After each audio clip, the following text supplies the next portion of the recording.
Hi, my name's Kirsty McCabe. I'm a freelance set and costume designer and I work here at the Tron an awful lot.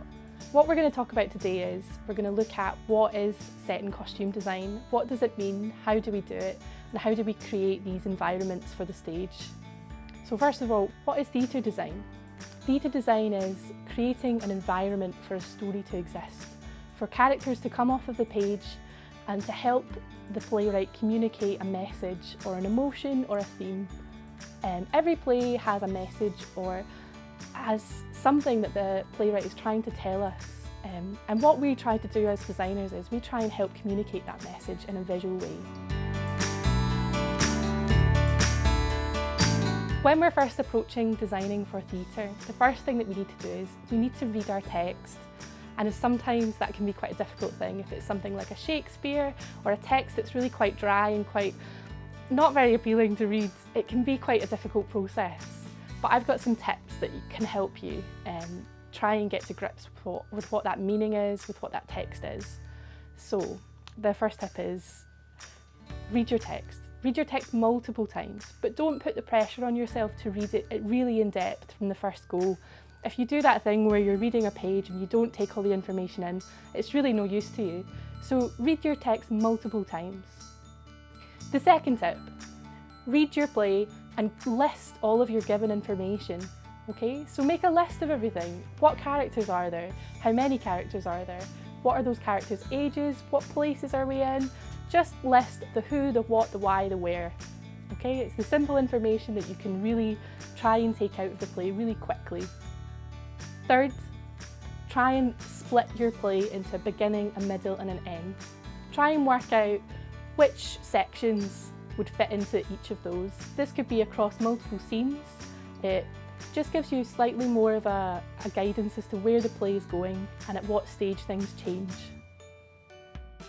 Number 4, list all of your characters. List all your characters and for each character, write down a little bit of information about them. What do they wear? Do they change what they wear during the play? Is there something that's really important, a massive change in what happens to their circumstances? What do those characters feel? Do they have specifically important interactions with other characters? Who are those characters? Write a little synopsis of each of those characters and their journey throughout this play. And lastly, write a synopsis of the play. If you can write a whole play synopsis in 3 sentences, it will force your brain to find out what the most important information is, what the message of the play is. Try and break it down into the smallest synopsis that you can.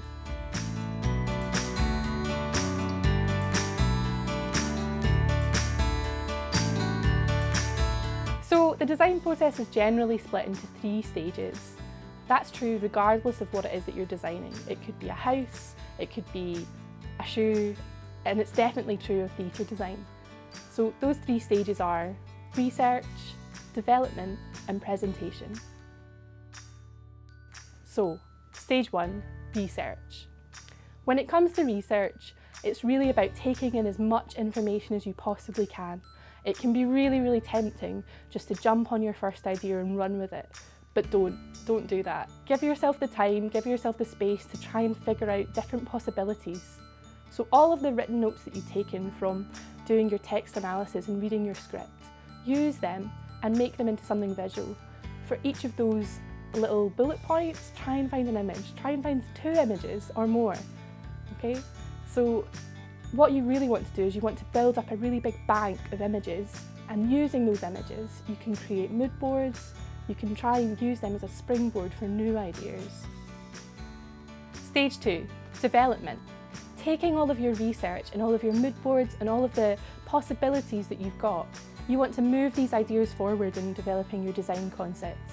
So with development, the simplest ways are normally the best. Try sketching. Look at all of your research, pick out things that really speak to you, shapes, colours, textures, use them and combine them in different ways. Don't spend any longer than a few minutes on any idea.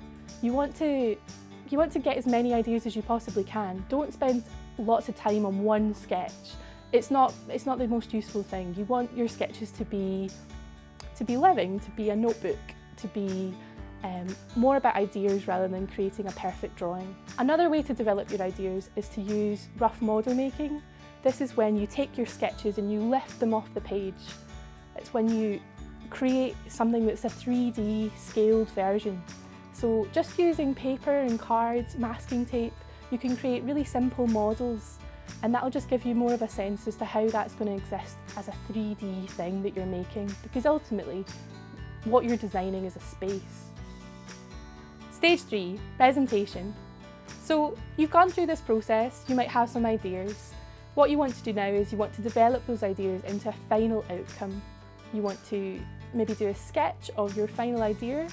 You can then develop that sketch into a more tight and scaled model of what your set would look like in reality.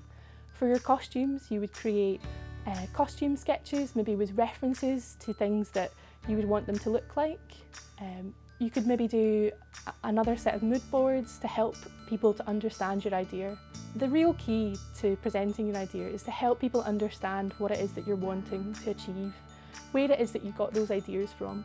So don't discount all of your research and your development, even if you didn't decide to go down those paths. It can help people to get more of an understanding as to where your ideas have come from and what they mean.